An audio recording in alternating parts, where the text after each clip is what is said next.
Elena's discovery triggers an emergency meeting at the Pentagon.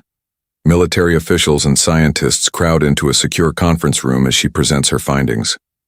Her hands still shake slightly as she projects the decoded signal onto the main screen. The pattern suggests they've done this before, she explains, pointing to recurring sequences in the data.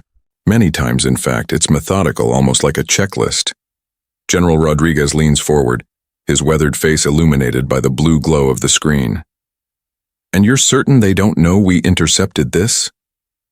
"Their communications indicate..." "Surprise," Elena confirms. "Something about Earth's ionospheric properties allowed us to detect signals that passed unnoticed by other civilizations. It's our first advantage."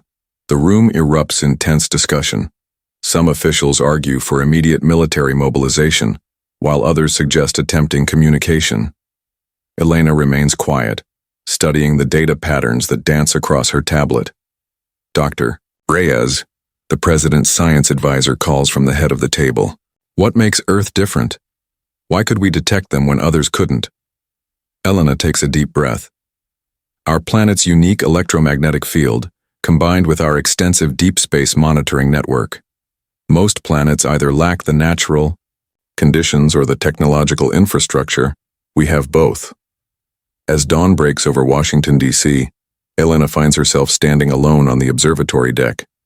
The capital city sprawls below, its residents still unaware that their world has fundamentally changed overnight. Her phone buzzes with a text from her brother. "Still coming for Sunday dinner?"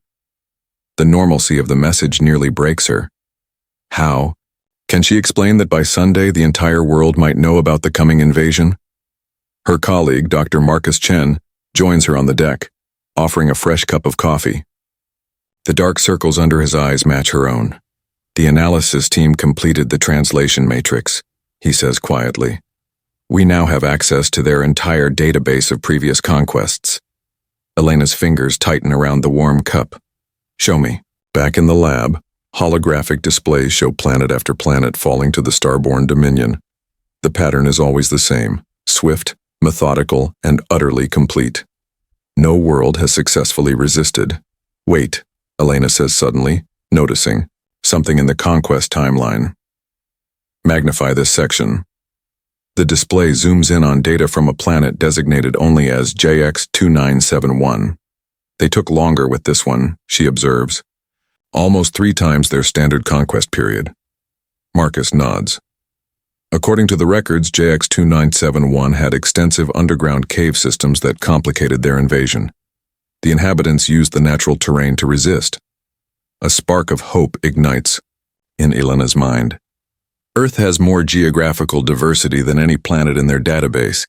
Mountains, oceans, deserts, rainforests, polar ice caps, each requiring different tactical approaches. She stands, energy renewed despite her exhaustion. "We need to compile everything about Earth that makes us unique in the galaxy, not just our technology or military capabilities, but our planet itself. Our biology, our climate systems, our geological features." For the first time since detecting the signal, Elena feels something beyond fear. Earth might be the Starborn's next target, but it would be like nothing they had ever encountered before, and in that difference might lie humanity's salvation. "Begin planetary analysis," she tells the research team gathering around her. "Find everything that makes Earth unlike any world they've conquered before. That's how we start building our defense." The captured Starborn commander struggles against restraints designed based on their own technology. Maya observes from behind one-way glass as xenobiologists and military specialists examine the alien. Its exoskeleton pulses with bioluminescent patterns that shift from blue to angry crimson. "We've analyzed their communications equipment," Lieutenant Raj Patel explains, sliding a tablet across the table to Maya.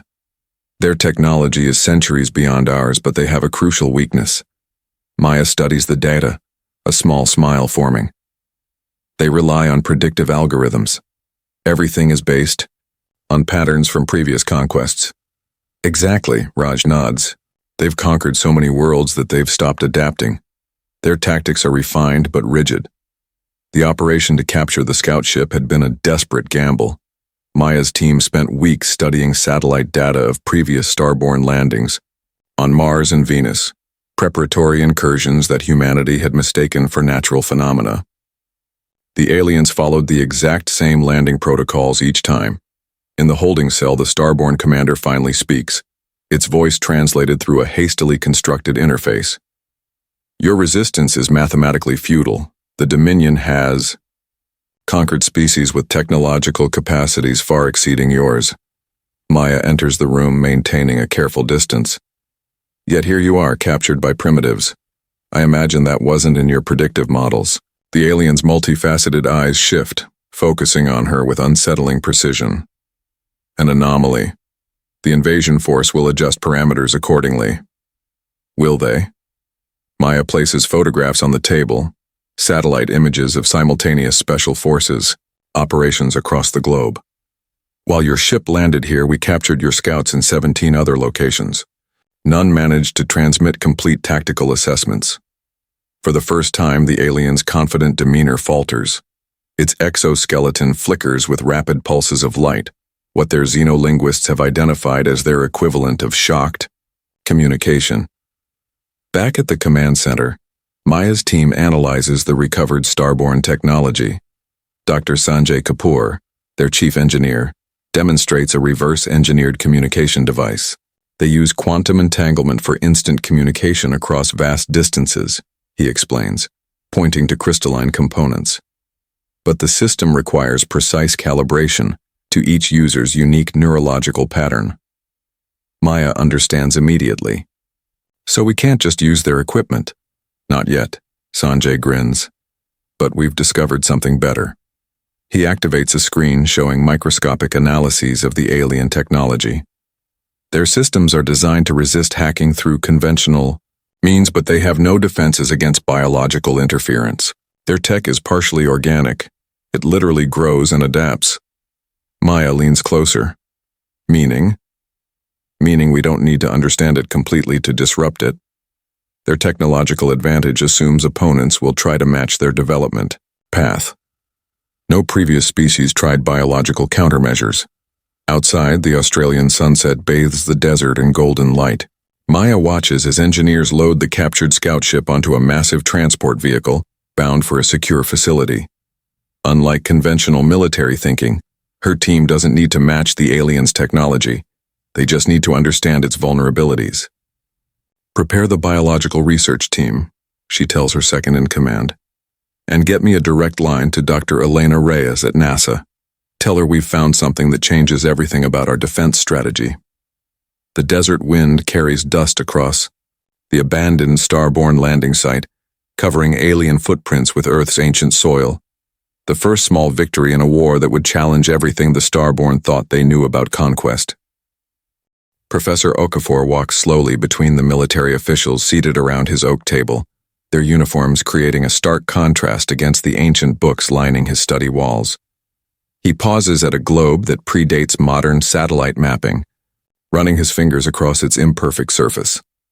The starborn evolution occurred in a homogeneous environment, he explains, voice measured and calm despite the urgency of their situation. Their home planet had minimal seasonal variation, few natural disasters, and limited biodiversity. They evolved for efficiency rather than adaptability. Admiral Harrison frowns. How does this help us? They still possess overwhelming technological superiority. James smiles, lifting a tattered book from his shelf. Because history teaches us that technological superiority alone doesn't guarantee victory. The Mongol Empire conquered vast territories with inferior technology but superior adaptability. Vietnamese farmers defeated modern militaries. Aboriginal Australians survived in environments Europeans found uninhabitable. He opens the book to reveal ancient military strategies from Sun Tzu. Humans evolved to outthink rather than overpower our challenges. The wall screens display data from the captured scout ships. James walks to a holographic representation of starborn neural patterns, developed from scanners that Lieutenant Chen's team recovered. Their cognitive processes are remarkable, but linear, he observes. They excel at optimization problems but struggle with scenarios that have no perfect solution. Humans, by contrast, excel at imperfect solutions. Dr. Sophia Patel, head of Xenopsychology stands beside him. We've mapped their decision trees based on recovered tactical data. The Starborn think 10 moves ahead, but if those 10 moves don't unfold as predicted, they experience something analogous to cognitive dissonance, a disruption in their neural efficiency. James nods. This suggests our strategy shouldn't focus on defeating their technology, but on disrupting their cognitive framework. We need to create battlefield conditions that force them to face continuous adaptation rather than optimization. He retrieves a small wooden box from his desk, opening it to reveal chess pieces carved from stone. In chess, a grandmaster can predict dozens of moves in advance, but introduce just one rule change mid-game and their advantage collapses. Their expertise becomes an impediment rather than an asset. James arranges the pieces in an unusual formation. The Starborn expect resistance to follow patterns observed in previous conquests. We must ensure that Earth's defense violates every pattern in their dataset. Major Leung from Chinese Special Forces studies the board. You're suggesting we deliberately employ suboptimal tactics to confuse them. Not suboptimal, James corrects gently. Asymmetrical. Their definition of optimal assumes certain constraints that we can simply choose to ignore. He demonstrates by moving a knight in an L shape, then sliding it diagonally, breaking chess rules. Imagine their confusion if our pieces don't move as their models predict. The military leaders exchange glances, skepticism mixing with desperate hope. James closes the ancient book. The Starborn expect us to defend critical infrastructure, population centers, and military installations. What if we instead prioritize defending seemingly random locations? What if civilian evacuations follow patterns based on cultural significance rather than tactical value? Admiral Harrison's eyes widen with understanding. We'd force them to continuously recalibrate their entire strategic framework. Precisely, James says, eyes bright with scholarly enthusiasm despite the grim circumstances. Their greatest strength, their perfect predictive efficiency, becomes their greatest vulnerability when facing an opponent who refuses to behave as predicted. General Watanabe watches the holographic battle map as strange symbols representing Starborn forces converge on Tokyo's financial district. Her underground command center buzzes with controlled urgency, officers relaying information in hushed, efficient tones. The alien vessels maintain their perfect geometric formation despite scattered resistance. They're exactly where we predicted, her tactical officer whispers. Operation Firefly is ready to initiate. Kira nods, her calm demeanor masking the weight of her decision. Proceed. Across Tokyo, thousands of civilians emerge simultaneously from hiding places, not in panic or retreat, but in coordinated movement. The Starborn scanners detect the sudden population surge, their tactical systems automatically prioritizing civilian containment, exactly as Professor Okafor predicted they would.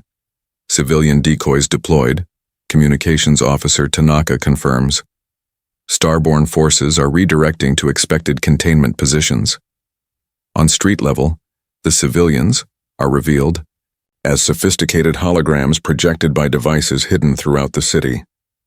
As Starborn troops converge on empty locations, the real attack begins. From subway tunnels and sewers, specially trained units emerge behind alien positions. They don't target the invaders directly. Instead, they deploy Professor Okafor's cognitive disruption devices. The small spheres emit frequencies that interfere with the crystalline neural networks of Starborn communication systems. Disruption field activated, Tanaka reports, watching as alien formation patterns begin to fragment on the display. The Starborn respond with mechanical precision, deploying countermeasures that would have neutralized conventional electronic warfare. But these devices aren't electronic. They use vibrating quartz crystals harvested from the captured scout ships, emitting resonance patterns that the aliens' own technology recognizes as friendly, but cannot process properly. On her private screen, Kira watches real-time neural scans of a captured Starborn officer exposed to the disruption field. The aliens' thought patterns show increasing entropy, not pain or confusion as humans would experience, but something more fundamental, an inability to maintain optimal processing efficiency. Phase 2, she orders. Throughout Tokyo, transit. Workers activate mechanisms that reconfigure the city itself. Streets that starborn maps showed as straight now reveal gentle curves, subtle changes that force constant recalculation. Buildings that appeared solid from orbit now show previously concealed passageways. Navigation systems that rely on precise, geometric relationships begin to fail. Lieutenant Ichiro appears on Kira's screen, his team positioned near the largest starborn landing craft. The enemy is showing signs of tactical paralysis, General. Their units are holding position awaiting new instructions. That's our window, Kira says. Deploy the isolation teams. Special units move with practiced efficiency, placing ring-shaped devices around starborn command nodes. Once activated, the rings create localized quantum disruption fields, another technology developed by reverse engineering alien equipment. Starborn troops inside each ring find themselves cut off from the hive mind tactical network that coordinates their actions. In the command center, Kira allows herself a moment of cautious optimism as starborn formations across the city begin to fragment. Their perfect geometry dissolves into disconnected clusters. The starborn tactical officer was right, she tells her staff. Our technological uniformity is lacking, but our ability to create deliberate chaos is unmatched. On her display, alien forces begin a precise withdrawal to regroup, falling directly into the second phase of Tokyo's defense plan. The battle for Earth's most populous city has only just begun, but already the invaders are fighting on humanity's terms rather than their own. Dr. Elena Reyes adjusts her microscope, revealing microbial structures at 10,000 times magnification. The laboratory floats silently beneath the Amazon canopy, suspended by cables between massive trees, its outer shell mimicking foliage. To avoid detection from above, sunlight filters through the transparent ceiling sections, illuminating workbenches where Brazilian scientists compare samples of rainforest flora with fragments of starborn biological technology. The compatibility is remarkable, Dr. Paulo Mendes observes, pointing to the petri dish where Earth microorganisms interact with alien compounds. Their biological systems recognize our organic material as compatible but can't process the unique enzymes. Elena nods, eyes gleaming with discovery. It's like an unexpected handshake between distant evolutionary cousins, recognition followed by failure to communicate. Outside, a thunderstorm rumbles across the jungle. The rain that falls through the canopy carries microscopic spores from hundreds of plant species. An ordinary day in the Amazon, but an overwhelming biological onslaught for the starborn environmental systems. What had evolved over millions of years as Earth's dense biodiversity had become, almost accidentally, the perfect defense against invaders who evolved in a sterile, controlled environment. The starborn suits are failing most rapidly in biodiversity hotspots, Elena explains to the military liaison officer who monitors their progress. Indonesia, Congo, Madagascar, the Amazon, places where the sheer variety of microbiological life overwhelms their filtration systems, Major Cardoso frowns. But they're adapting. Reports from Indonesia show the starborn deploying new environmental suits with enhanced protection. Elena's smile returns, genuine and warm despite the dire circumstances. That's exactly what we hoped for. She gestures to a series of complex molecular diagrams. Their adaptations follow predictable patterns. Each new defense they create becomes increasingly specialized against specific threats. Professor Luisa Oliveira, Brazil's leading immunologist, joins the conversation, which means every adaptation makes them more vulnerable to other microorganisms they haven't encountered yet. It's like an immune system that becomes so focused on one pathogen that it loses general resilience. Elena activates a holographic display showing ecological zones worldwide. Red dots indicate starborn landing sites. Blue halos show where their forces have experienced environmental failures. Notice the pattern, she points out. Their landing sites avoid extreme environments, deserts, polar regions, high mountains. Their technology functions optimally within narrow parameters. Major Cardoso studies the map. You're suggesting we draw them into these environments? Nature is already doing that for us, Professor Oliveira explains. As we force them out of temperate zones, they must venture into environments increasingly hostile to their biological systems.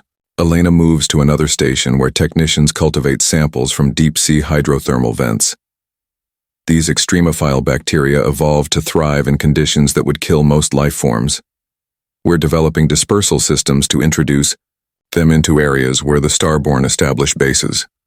The laboratory lights flicker as lightning strikes nearby. The brief darkness reminds everyone of their vulnerability, but also their advantage. Humans have evolved to adapt to changing conditions, to function without perfect systems or ideal environments. The Earth itself is fighting back, Elena says, softly as the lights return. Not just humans, but the entire planetary ecosystem. The starborn anticipated military resistance, but never considered that our world's biodiversity would become their greatest obstacle.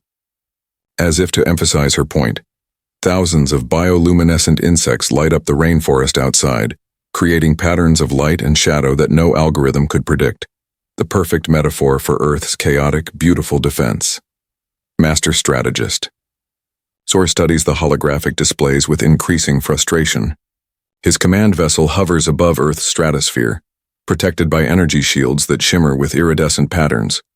6 months into what should have been a standard conquest, the starborn tactical systems still struggle to create coherent models of human resistance. Their responses defy categorization, he explains to the assembled War Council. When we offer terms to what appears to be a unified cultural region, we receive wildly different responses from populations sharing the same geographic area. The screens display scenes from around the world. In Berlin, citizens respond to starborn ultimatums by projecting historical footage of the Berlin Wall falling onto the hulls of alien ships. In Mumbai, street artists paint elaborate mandalas on buildings targeted for destruction, turning potential military targets into cultural monuments overnight. In Nairobi, engineers reconfigure communication networks to transform starborn threats into popular music that tops streaming charts. Humanity possesses excessive cultural redundancy, Zor continues, his frustration evident in the rapid color changes pulsing through his translucent skin. Their information systems contain thousands of contradictory belief structures, ethical frameworks, and historical narratives, all operating simultaneously within the same species. Junior tactician Mev, recently arrived from the Dominion homeworld, studies the human responses with fascination rather than irritation. Perhaps this diversity serves some evolutionary function we've overlooked? Zor gestures dismissively. Inefficiency cannot be adaptive. Their fractal cultural structure should have collapsed under its own complexity millennia ago, yet the evidence before them suggests otherwise. The screens shift to technical readouts of human adaptation rates. Starborn technology captured in France is modified by engineers in Japan, combined with theoretical frameworks from India, manufactured in Brazil, and deployed in Egypt, all within weeks. They transform rather than copy, Mev observes. Each cultural group applies unique modifications to our technology based on their specific knowledge traditions. Zor reluctantly acknowledges this disturbing trend. Unlike previous conquered species who attempted to merely replicate starborn technology, a futile effort given their head start of thousands of years, humans seem content to selectively adapt components into their existing systems, creating hybrid technologies that serve functions the starborn never intended. Their approach lacks systematic optimization, Zor notes, yet achieves functional outcomes through inefficient but creative recombination. The most troubling display shows human psychological response patterns. When the starborn deployed their standard conquest protocol, offering favorable terms to compliant populations while making examples of resistance, human determination increased rather than diminished. Communities that suffered attacks became symbols that strengthened resolve across completely unrelated cultural groups. They transformed tactical losses into strategic cohesion, Mev says with undisguised admiration. Their disunity, paradoxically, creates resilience. When we eliminate one resistance approach, 3 more emerge from different cultural traditions. Zor closes the tactical displays with a gesture of resignation. The Dominion's conquest algorithms had been perfected across hundreds of worlds, all of which eventually recognized the mathematical inevitability of defeat when faced with superior technology. Yet humans responded to the same irrefutable logic, with everything from philosophical objections to humor, to religious conviction that defied rational analysis. Prepare a comprehensive report for Supreme Overlord Aethra, he instructs Mev. We require new conquest parameters for this species. Their cultural adaptation capabilities exceed our established models. As the meeting concludes, Xor finds himself facing a disconcerting possibility. Perhaps inefficiency, redundancy, and diversity served functions that the hyper-optimized starborn civilization had engineered out of their own development. Functions that became crucial when facing unprecedented challenges. Supreme Overlord Aethra stands motionless before the observation window of her command vessel, watching Earth rotate slowly beneath her. The blue planet's swirling cloud patterns defy the geometric precision that starborn aesthetics value, yet she finds herself drawn to its chaotic beauty. After 3 decades leading the Dominion's expansion, this marks her first personal intervention in a conquest, an unprecedented step necessitated by equally unprecedented resistance.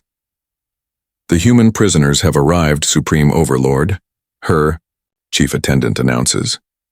Aethra turns, her crystalline exoskeleton catching the light in prismatic patterns that communicate her status more eloquently than any insignia could.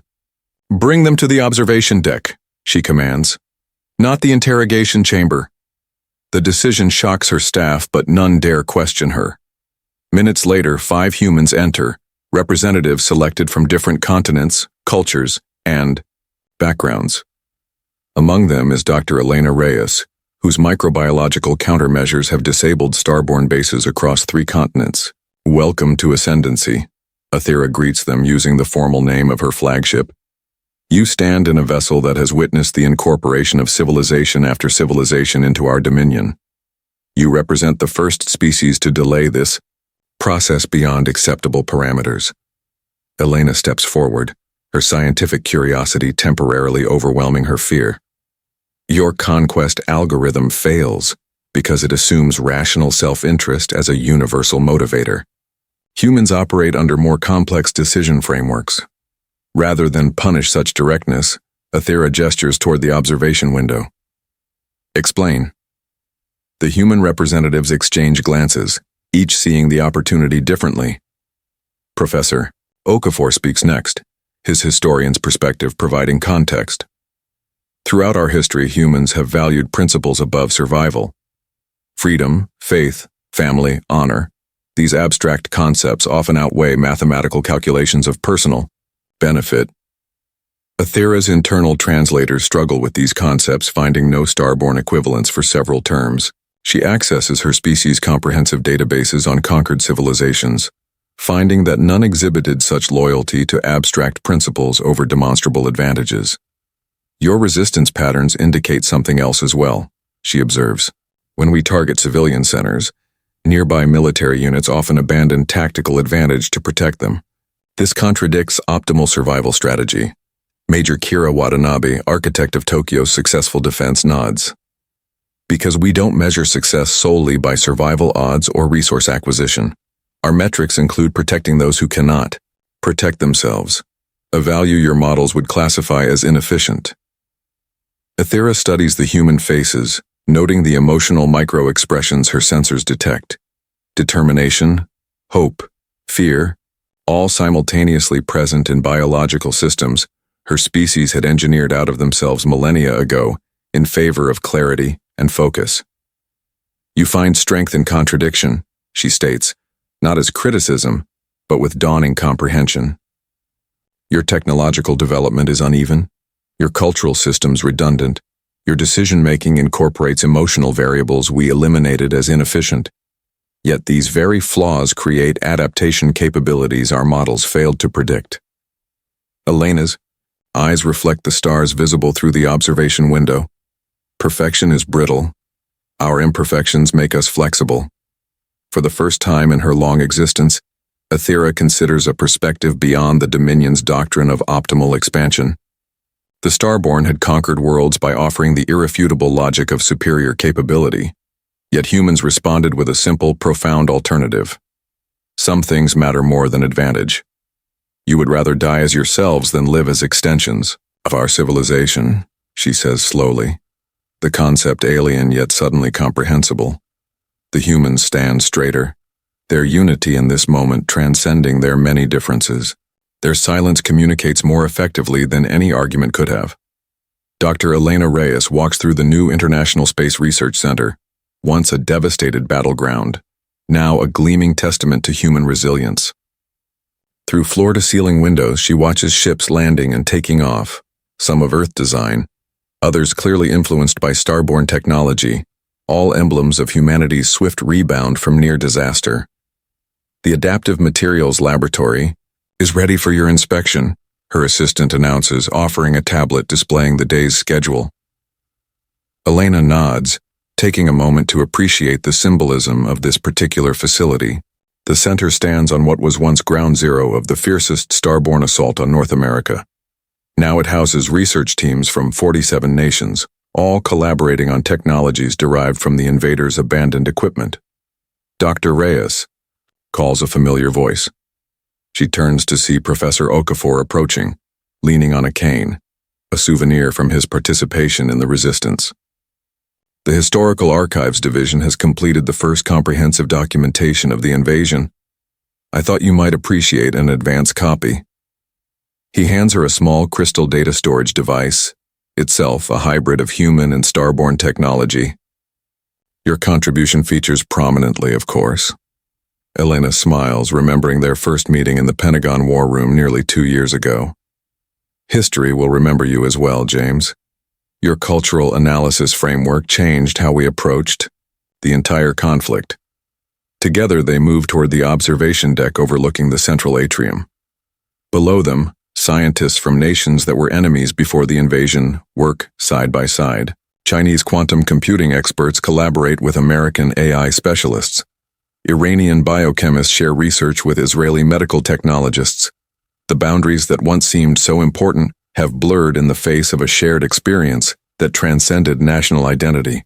Supreme Overlord Aethera's final transmission continues to intrigue me, James confesses, gesturing to a display showing an ongoing analysis of starborn communication patterns, particularly her use of the term evolutionary divergence point. Elena nods thoughtfully. The starborn achieved technological perfection at the cost of adaptability. They engineered out the chaos that makes us human. A notification chimes on Elena's tablet. The starborn observation post at Jupiter's L5 point has transmitted its weekly data package. Since their withdrawal, the aliens have maintained scientific outposts in the outer solar system, studying humanity from a respectful distance. Their transmissions are always the same, data only, no threats, no demands.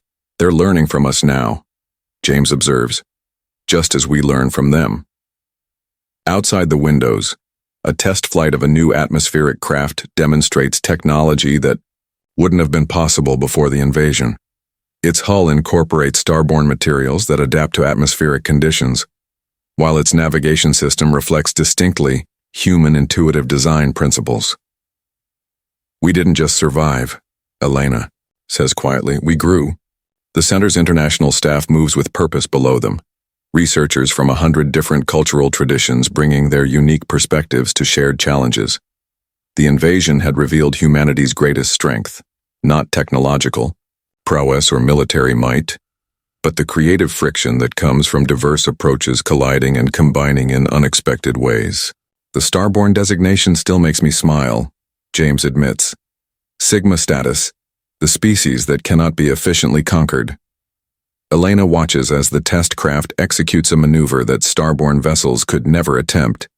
Beautiful, imperfect, innovative.